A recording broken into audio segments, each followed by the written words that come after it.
When it started, the tide was high on the San Pedro waterfront, and a hot-tempered kid had murder on his mind. But there was a knife at my throat, a beating under the piers, and a corpse on the beach before the tide went out again, and the kid was finally stopped. From the pen of Raymond Chandler, outstanding author of crime fiction, comes his most famous character in The Adventures of Philip Marlowe.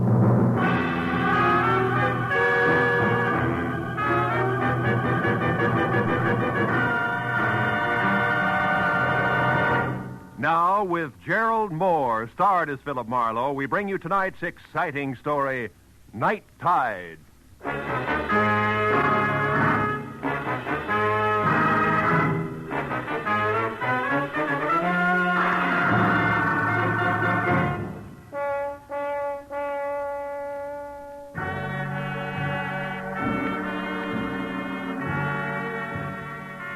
It all happened in San Pedro, the harbor of Los Angeles.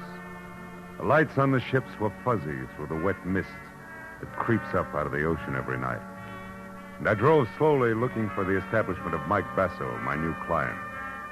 One side of the crooked street was nothing but the smell and the sound of oily salt water sloshing through the pilings beneath the piers.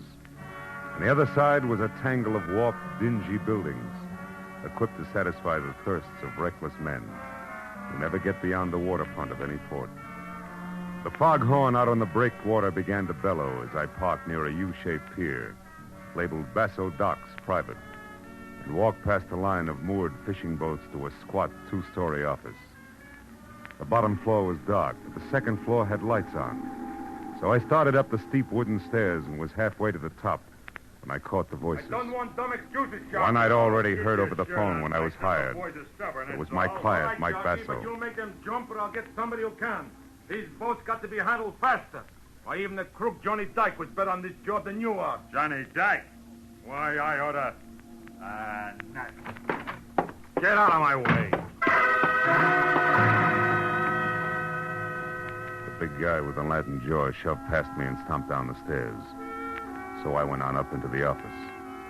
Mike Basso looked like a block of concrete, his 220 thick pounds hunched over a scarred, roll-top desk. But as I walked in, he swung a heavy bulldog head around and glared at me. You never heard of knocking first, I guess. You Marlowe? That's right. The moose that just left here got me all out of the mood for courtesy. That's Sharky, my crew pusher. Yeah. Good man, but slow. Come here. Sit down.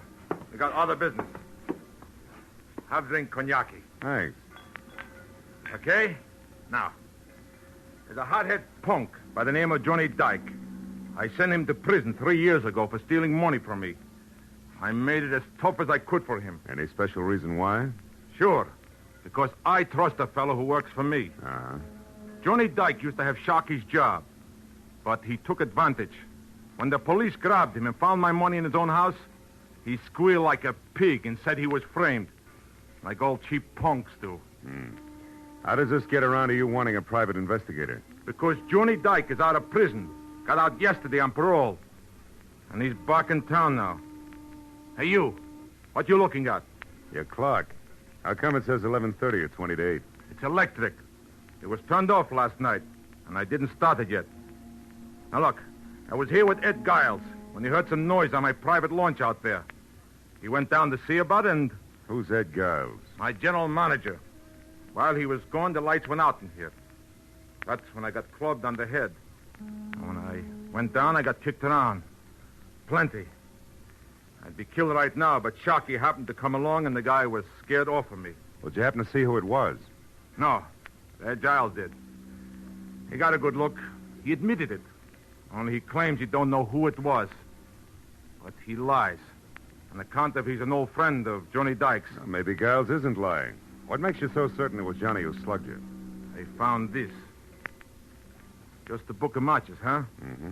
But see how the edges are crimped. Johnny Dyke always did that. He's nervous, all the time fidgeting. Sure. He might as well have left his calling card for me. It was Johnny, all right. Okay, Basso, but before you get too far in, I'll tell you something. I don't go in for bodyguarding. Who wants a bodyguard? Here's what you do, Marlowe. Find that punk, See what he's got in mind. He beat me up once. Maybe that's all he wants. Or maybe he's coming back to put a knife in me. Just find out and let me know. That's all.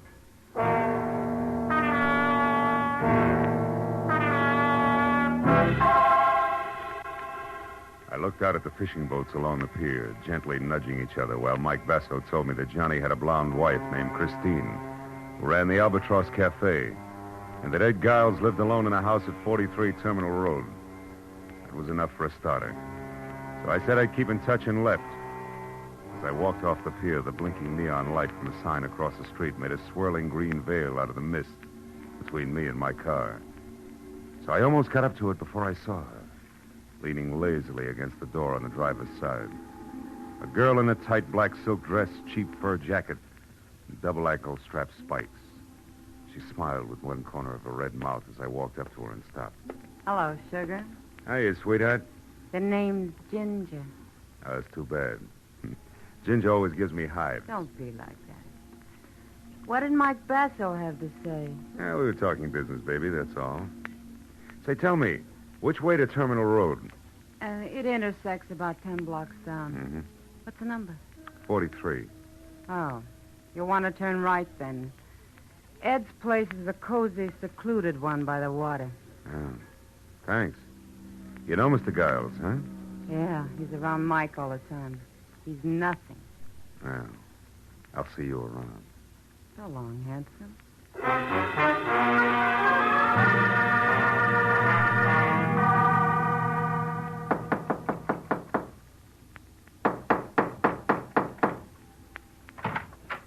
Yeah? You want something? You Giles, Mike Basso's man? Yeah. So what? I'm Marlowe, private detective. I'm looking for Johnny Dyke. Why'd you come here? Because you're a friend of his, the only one? I haven't seen or heard from him, so I'm afraid I can't help you. Now, wait a minute. Let's go inside. I'd like to talk about the kid. Now, look. He's put himself in a pretty hopeless situation coming back here to Pedro. What do you think? Because he's got enemies like Mike Basso and Sharkey? Yeah. What's he going to do? Fight it out or be smart and leave town? Listen, private investigator, I told you once. I don't know because I haven't seen him. You're a liar. You saw him last night. You're working for Mike, aren't you? Get out, beat it. Don't shove. I'll shove harder than that, brother. Okay, Giles. We'll try it the hard way.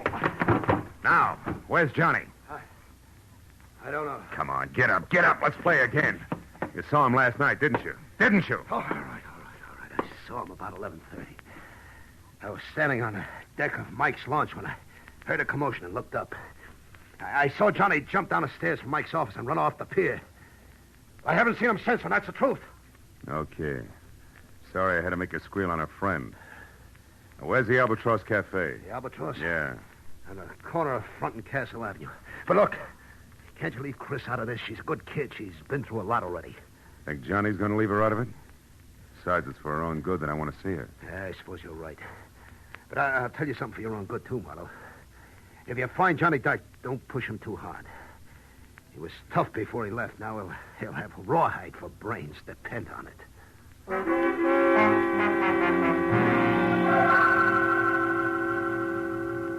At the corner of Front and Castle, I spotted the Albatross Cafe. Half on land, half teetering on a set of spindly stilts, ringing the high water mark with jagged lumps of barnacles. I parked down the street and started back when the door swung open and the lantern-jawed moose Sharkey lumbered out. I watched him cross the street without seeing me and disappear between two buildings. I waited a couple of minutes and then I went in. Took a booth near the front. The place was neat and clean, even to tablecloths. A soft, brown-eyed blonde in a crisp peasant dress picked up a menu and came over. Good evening, sir. Chris? Yeah? Oh. Well, Chris, it's probably not on the menu around here, but how about a double order of plain facts, straight? What are you talking about? Johnny. You remember Johnny Dyke, your husband? Who are you, mister? Private detective named Marlowe. All I want to do is talk to him, Chris. Just talk. Is he here? No, I haven't seen him. He hasn't even called me. How do you feel about this bird known as Sharky? He's a lout. Oh? He always crowded Johnny, and now he's got his job. I hear he knows something. Have you seen him lately? No, I haven't. That's funny. He just left here. Okay, so I'm a liar. Maybe you're just blind. I've heard that love does that, baby. Maybe. Is there any skin off your nose? No. Cigarette? Then how about a match for me, huh? I suppose so. Let's see. Yeah. Here. Thanks. Hey, these are cute. That crimp border around the edge, especially. The one put there by somebody's jittery thumbnail, huh? Listen, Maybe your eyes are bad. Maybe not, Chris. But you better do something about your nerves. They're shot. Good night, baby.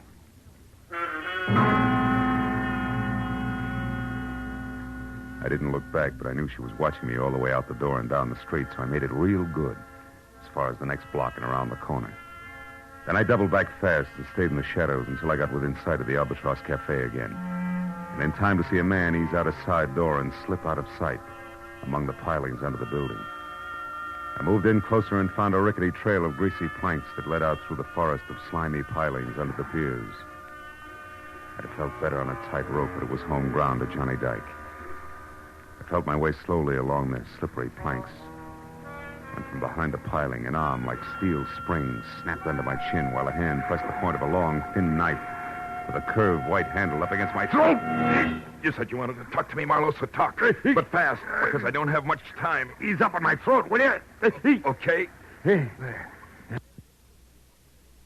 Now, you're a sucker. Why don't you try to give up? Trying to even the score. Get out of town and forget it. Yeah, sure. Sure, to you, that's easy. You didn't spend 3 long years in the cooler for something you didn't do. I'm going to get even, all right. I don't know how for sure yet, but I will. You wind up right back in the coop, sucker. If it keeps this time, is it going to be worth it? Could be. I was a good boy up there. Every time I wanted to slug a guard, I said, Mike Basso to myself instead. Now I got it all bottled up inside me. I'm not going to carry all that hate around forever. I'm going to get rid of it, and there's only one way to do it. Ed Giles was right. You've got rawhide for brains. You better put the knife away, Johnny. I think we got visitors. Sure we have, Marlowe. Rats. Big ones. The piers are full of them. You should feel right at home, Just punk. don't sleep too long, pal. Oh!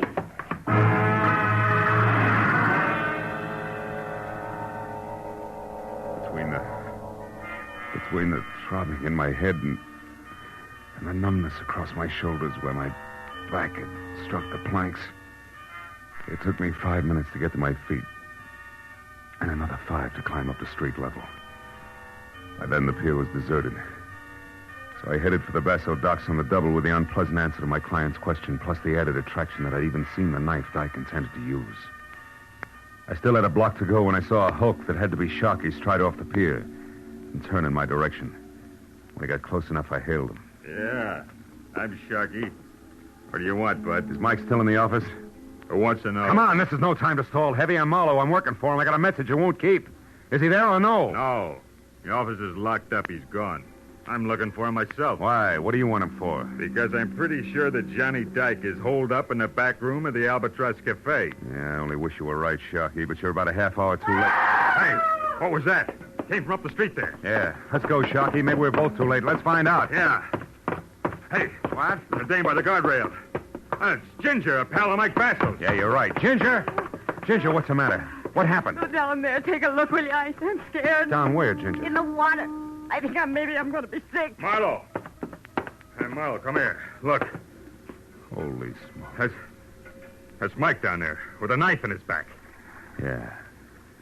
A long, thin knife with a curved white handle. Belongs to a guy named Johnny Dyke.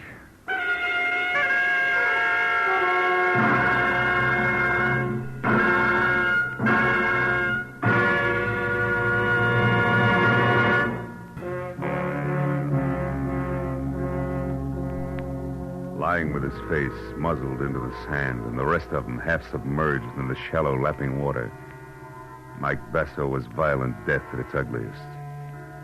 Ginger turned and walked slowly away from us, trembling like a wino caught in the morning sun. But I told Sharkey to go get the police. And I headed for the Albatross, where I figured I might get a lead on Mike Basso's murderer. When I got there, I skipped the formality of the front door and quietly moved around to the back, where I entered without knocking and made my way along a narrow, dusky corridor as far as a half-open door labeled private, where I met Christine Dyke talking on the telephone. But she looked up and gasped at the sight of me and then slammed the phone down abruptly. I was willing to bet that the party on the other end had been husband Johnny. Nobody else. What do you want, Marlowe? Most of all, one Johnny Dyke in handcuffs. Don't bother with the my man pitch, honey, because at the moment the lyrics will make me sick. I just left a corpse. It used to be Mike Basso. Basso. Dead, Marlowe? Yeah. All because of Johnny's knife. It's sticking in his back, Chris. No. No, Marlowe. Johnny wouldn't do a thing like that. He couldn't. You're wrong, Chris. He did. Now, where is he? I don't know. You're lying, baby. You were just talking to him on the phone. You gotta know. No, I don't. He didn't say where he was Oh, what? or anything about Basso being dead, so... Don't move, Marlowe. Well, husband with knife, wife with gun. Charming couple. Never mind that. I'm not going to see Johnny in trouble again for something he didn't do. So get in that closet, Marlowe, where you'll be out of the way. Now. All right. In it is. But first, baby, a word of advice. He isn't worth it, believe me. I don't. So get in and keep your mouth shut. The closet in Chris's office, which doubled as a storeroom for the restaurant, had no window and a 3-inch thick oak for a door. So I was 20 minutes as a one-man mob scene bouncing the inventory around before I was heard. And a little man with a big meat cleaver who belonged in the kitchen opened up and demanded to know what I was doing in there.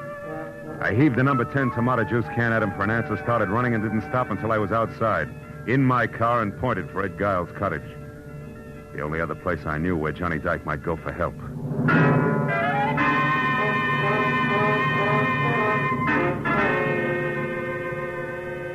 When I came to a stop at the house and found Giles himself standing on the outside steps looking puzzled at a pair of taillights that were blinking out of sight, I knew I was too late. Yeah, Marlowe, it was Christine. And all upset about getting her hands on $500. Said I had to lend it to her for Johnny's sake. She say why? No, only that he needed help. Murderers usually do. Your boy Dyke just killed Basso Giles. A knife in his back. Johnny? Johnny killed Mike? About an hour ago over on the beach. Tell me, did you give her the money? Ah. She ran out of the house before I even got to my safe. Without saying anything? Without saying a word, Marlowe. I wouldn't even know she was gone yet if I hadn't heard... Heard what, Giles? The desk drawer in the living room. Come on, Marlowe, quickly. I heard the drawer open when I was inside near my safe. I wondered what she was looking for when I called for it. You got no answer. You ran outside after her, is that it? Yeah, and I... Hey, Marlowe, they're gone. The boat keys. She must have taken them for Johnny. Asking for the money was only a trick to get me out of the room. Wait a minute. What boat keys are you talking about, Giles? The master said, Marlowe. 2 keys on a large brass ring. They fit the ignition lock on any boat at the Basso docks. She knew I had them. Yeah, but she also knew that even as a friend of Johnny's, you'd balk at handing him over if you knew he'd killed Basso, right? Or are you still shielding old friends, Giles? Which is it? Don't be stupid, Marlowe. I'd draw the line someplace. All right. Now, one more question. Do you have a gun? A gun? Well, yeah, I do. Good. And get it, because we're going to the Basso docks, Giles. Come on.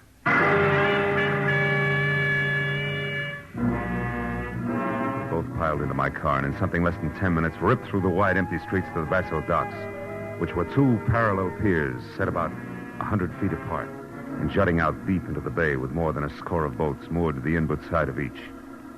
But when we were out of the car and saw nothing of Johnny Dyke or the girl, and heard no sound other than the dull thump of wood on wood and the rhythmic slap of water against the hulls, I decided that we should split. And I told Giles to search one pier carefully while I took off for the other. But a minute later, just as I started out alone over the oil-soaked planking, I remembered the panoramic view of the docks I'd gotten earlier that evening from Basso's office. So I stopped, then turned and ran for the flight of wooden steps that led to it. I was halfway up them when I stopped again. There was somebody ahead of me and with a key opening the office door. I crouched low and moved closer one slow step at a time toward what I knew might be Johnny Dyke. But in the next second, a light clicked on in the office, and I forgot all about being subtle and leveled the .38 in my hand at the belt buckle of the sharply silhouetted figure. It was Sharkey. I wouldn't move if I were you, Buster. Who is it? Marlowe, Sharkey. Who are you expecting? No, nobody, funny man. But I wouldn't want it to be Johnny Dyke at the moment. He might want to settle old scores. You know, Marlowe, the price for 2 murders is the same as the price for 1. So I've heard. But now, lest we stray from the subject, Sharky, do you mind telling me what you're doing here? And don't say I'm getting personal or I will. Come on, talk up like a big boy. All right. I'm here because I don't like cops. Right now, they're down on the beach swimming around Basso's body like kids around a maypole. Also, I figured that before he blew, Dyke might come up here after the money he knew Basso always kept on hand. Satisfied? In a word, no. Why not? Because I buy the switch first. You're here, Sharky, to steal that dough and let people think that Dyke took it on his way out. You can't prove that, Marlowe. Only because I haven't got time. You see, Sharky, it's an odds-on bet that Dyke's out on one of those boats right now. Just waiting for the... What is it, Marlowe? Sharky, what time is it? Huh? The time! Quick, what is it? Well, it's 11:35. Why? What's that got to do with Dyke shoving off? From where I stand, everything. Now, look, Sharky, get back down to those cops. Get them up here. And... Marlowe, look. Over there at the end of the starboard pier. It's Dyke. Yeah, and trying to get away. Go on, Sharky. Get to the cops fast.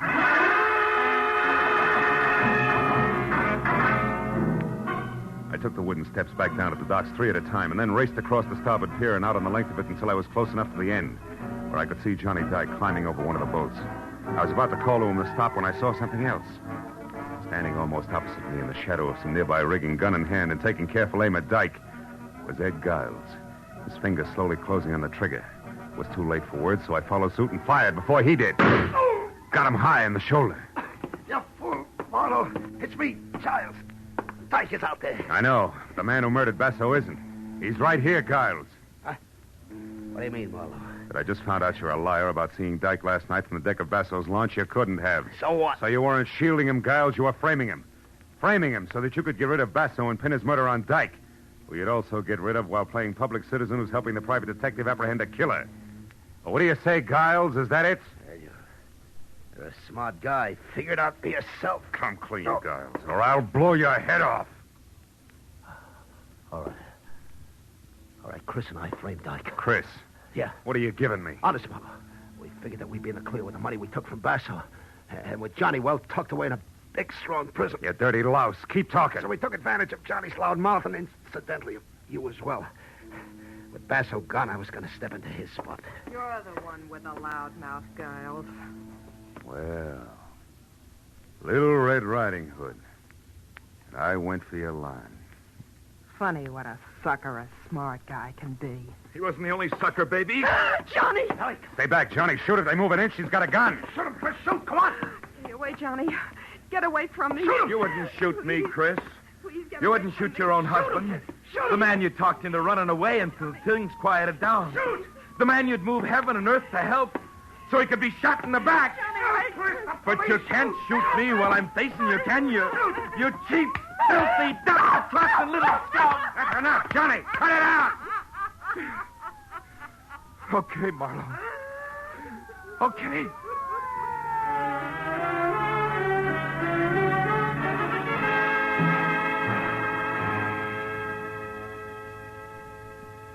It was a long hour of questions and answers before the police were finished. And they'd left with Chris and Giles in tow. Johnny and I were standing alone out on the end of the pier, where I was looking down into the shallow black water below and listening to him try to convince himself that the whole night had been something more than a bad dream. Chris against me. Giles against me from the very beginning, Marlowe. That's right. Giles because he wanted to be in Basso's place. My wife, Chris, because she wanted him. That's right. When Basso hired me to see what you had in mind after that beating he'd taken from what he thought was you, but was really Giles laying the groundwork, I fell into the role of star witness. Somebody reliable enough for them both to play against. Oh, yeah, I get it. Yeah, so you could testify that at first Giles had tried to shield me like a good friend. Yeah, And in the end had to kill me when I tried to escape. sure. And just to make sure there were no slips, Cress kept feeding you instructions under the heading of wifely advice. Yeah, it practically ran on a timetable, Johnny. Yeah. But there was one slip. I found out Giles was a liar and trying to frame, not shield you. Huh? How was that, Marlowe? Well, look, he said he saw you beat up Basso in his office at 11:30 last night when he was down on the deck of Basso's private launch, investigating a strange noise. Yeah? Well, Johnny, he couldn't have. Because at 11:30 last night, as well as 11:30 tonight, the tide was low. Of course, the launch with it. And from Basso's office, you couldn't even see the launch. Yeah. Or the other way around. From the launch, you couldn't see the office, right? That's it. So in the end, Johnny, you did have a friend who stuck by you. The sea. Yeah. I guess that's as good a place as any for me. Maybe the sooner the better. Any place in particular? No, just the sea. I'll drop you a card whenever I make port, Marlowe. After all, I really had two friends. I won't forget that. So long, fellow.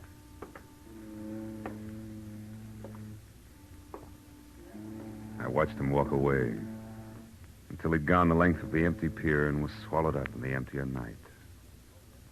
Then I turned back to the shallow black water beneath me, which, where the sea and the land were close to meeting, was coated thick with oil and dirty and almost stagnant. And I thought a lot about Johnny, people like Chris and Giles he'd mixed with and trusted. I felt sorry for him. But then I looked up a little, away from the water at the pier and out toward the open sea where it was deeper, cleaner. And the further I looked, the cleaner it seemed to be. Then I remembered that was where Johnny Dyke was heading. And I felt better.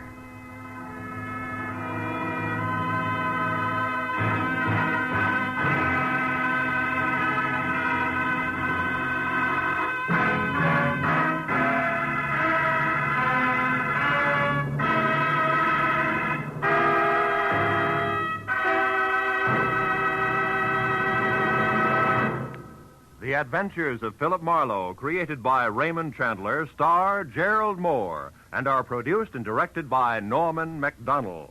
Script is by Meldonelli, Robert Mitchell, and Gene Levitt. Featured in the cast were Michael Ann Barrett, Lou Krugman, Howard Culver, Frank Gerstle, Georgia Ellis, and Frank Richards. The special music is by Richard O'Runt.